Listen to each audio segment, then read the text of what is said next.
मित्रांनो नमस्कार. मनोगत मध्ये आपले मनपूर्वक स्वागत. मित्रांनो, हा छोटासा व्हिडिओ शेवटपर्यंत पहा. व्हिडिओ आवडला तर लाईक व चॅनेलला सबस्क्राईब करून तो मात्र पुढे पाठवा.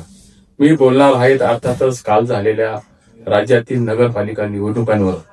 राज्यातील 262 नगरपालिका व नगरपंचायतीच्या निवडणुकीतील जनतेचा कौल काल अखेर मतपेटीत बंद झाला. इलेक्ट्रॉनिक मीडियातून व समाज माध्यमातून नगरपालिका निवडणुकीतील गैरप्रकारांचे धक्कादायक बातम्या आणि धक्कादायक व्हिडिओ महाराष्ट्रातील जनतेने पाहिले. 3 डिसेंबरला आपल्याकडे जेव्हा लोकशाहीचा उत्सव म्हणून मतदानातून साजरा केला जात होता, अगदी त्याच दिवशी पीटीआय या वृत्तसंस्थेने दिलेल्या बातमीनुसार डॉलरच्या तुलनेत रुपया 9 पैशांनी घसरून आतापर्यंत सर्वात निच्चांकी म्हणजे 90.95च्या पातळीवर हा रुपया जाऊन पोहोचला. आंतरराष्ट्रीय बाजारात रुपया घसरला आणि महाराष्ट्रातील नगरपालिका निवडणुकीतही तुफान रालेबाजी आणि पैशाच्या बेसुमार वापराने लोकशाहीच्या गोंडस नावाखाली नीतिमत्तेची घसरण उघड्या डोळ्यांनी पाहण्याचं दुर्भाग्य महाराष्ट्रातील जनतेला लाभलं. नगरपालिका निवडणुकीतील मतदानाचा धुराळा काल अखेर खाली बसला आणि नागपूर खंडपीठाने निवडणूक आयोगाच्या कारभाराचे कान उपटून निवडणूक आयोगाच्या कार्यपद्धतीबद्दल त्यांच्यावर ताशेरे देखील ओढले. सर्व नगरपालिकेच्या निवडणुकीचा निकाल 21 डिसेंबरला जाहीर करण्याचा आदेश हा नागपूर खंडपीठाने दिला.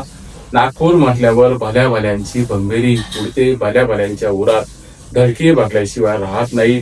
मग ते नागपूरचे मुख्यमंत्री असो किंवा नागपूरच्या रेशीमबागेतील भारतीय जनता पक्षाचे हेडक्वार्टर असो, याच हेडक्वार्टरच्या लॉकरमध्ये अजितदादा पवार व इतरांची कुंडली भारतीय जनता पक्षाने ही राखून ठेवलेली आहे. त्यामुळे महाराष्ट्रातील राजकारणात सब कुछ नागपूर असून त्यांच्या पाचवी सत्तेपुढे, त्यांच्या निरंकुश सत्तेपुढे कुणाचंही काही चालत नाही.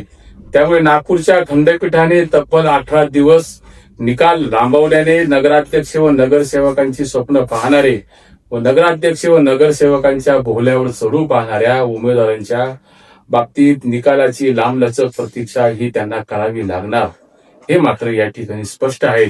पण ही प्रतीक्षा उमेदवारांना करताना अनेकांना रात्रीचे लाल पाण्याचं गुंगीचं औषध घेऊन व झोपेच्या गोळ्या खाऊन ही झोप येणार नाही, अशी परिस्थिती आज निर्माण झाली. हे देखील मात्र शाश्वत सत्य या ठिकाणी नाकारता येणार नाही. या नगरपालिकेतील निवडणुकीतील अनेक राळेबाजी, पैशांचा महापूर, सत्तेचा अहंकार, सत्तेचा गर्विष्ठपणा अनेक ठिकाणी अनुभवाला आला. कायदा आणि नियम हे फक्त सामान्यांसाठीच असते आणि तो नियम हा सामान्यांनीच पाळायचा असतो, याची झलक शिंदे सेनेचे आमदार असलेल्या संतोष बांगर यांनी काल दाखवून दिली. नाशिक जिल्ह्यातील त्र्यंबकेश्वर, इगतपुरी, सिन्नर, येवला येथील निवडणुकीचे ग्राउंड रिपोर्ट घेतले असता एका मताला 4 ते 5 हजार रुपये हे अगदी बिनदिक्कतपणाने वाटले जात होते. इगतपुरी आणि त्र्यंबकेश्वर मध्ये शेवटच्या काही तासात एका मताला 10,000 रुपयापर्यंत आणि जास्तीत जास्त 15,000 रुपयापर्यंत गेल्याची मजल ही आल्याची बातम्या या ठिकाणी येत आहे.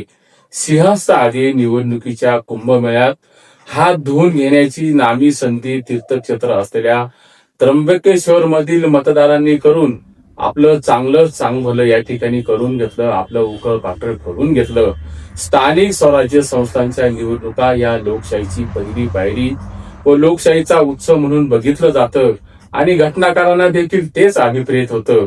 पण कालच्या महाराष्ट्रातील निवडणुकीतील पैशांचा, दारूचा आणि मटणाचा बोलबाला पाहता निवडणुका ह्या अक्षरशः विक्रीला धाडल्या असून त्या जनतेसाठी नसून सत्तेसाठी राजकीय भांडवलदार आणि श्रीमंत वर्गांना पोचण्याचा एक गोरखधंदा काल ठिकठिकाणी नगरपालिकेच्या निवडणुकीत पाहायला मिळाला.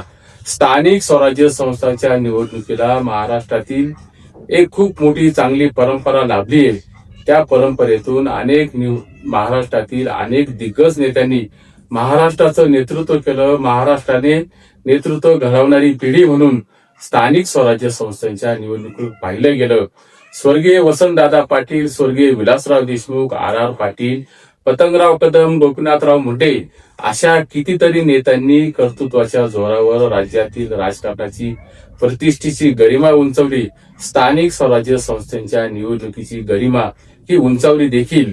काल झालेल्या निवडणुकीत अगदी बेमालूमपणाने, अगदी निर्लज्जपणाने आणि बिनदिक्कतपणाने पैशांच्या जोरावर मतं विकत घेण्याचा प्रकार झाला.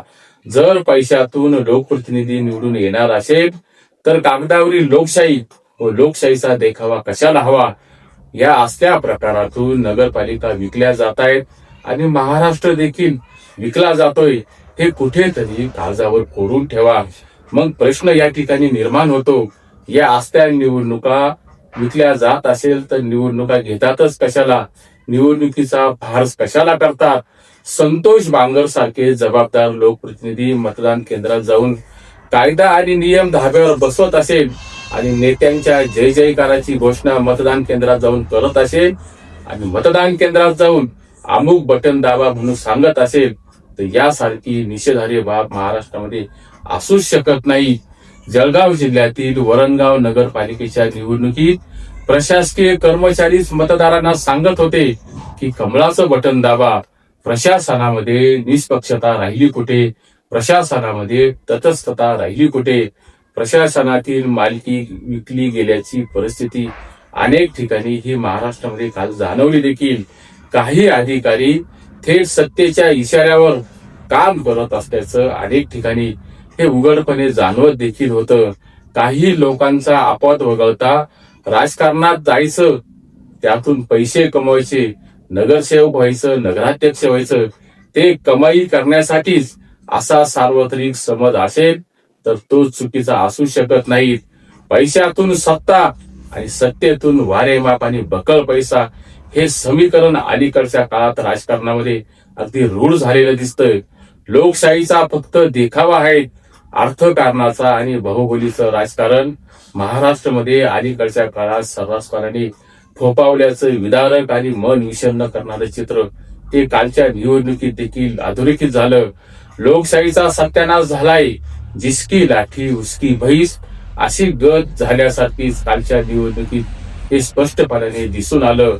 कालच्या नगरपालिकेच्या निवडणुकीत विशेषतः सिन्नरकरांचा कौल सिन्नर नगरपालिकेच्या बाबतीत कुणाला मिळेल? 21 तारखेला लागणाऱ्या निकालात हे स्पष्ट देखील होईल. लग्न झाल्यानंतर मधुचंद्राच्या रात्रीपर्यंत थोडी कळ ही काढावीच लागेल. तशीच कळ ही सिन्नरकरांना देखील काढावी लागेल. एकूणच राज्यातील राजकारणातील टगेगिरी, राज्यातील राजकारणातील मस्तवाल प्रवृत्ती पाहिली तर राजकारण्यांपेक्षा इंग्रज बरे होते असे नाईलाजाने म्हणण्याची वेळ ही या ठिकाणी येऊन ठेपली आहे. आपल्याला याबद्दल काय वाटतं? आपले मत कमेंट बॉक्समध्ये निश्चितपणाने नोंदवा. तुर्तास एवढेच. नमस्कार.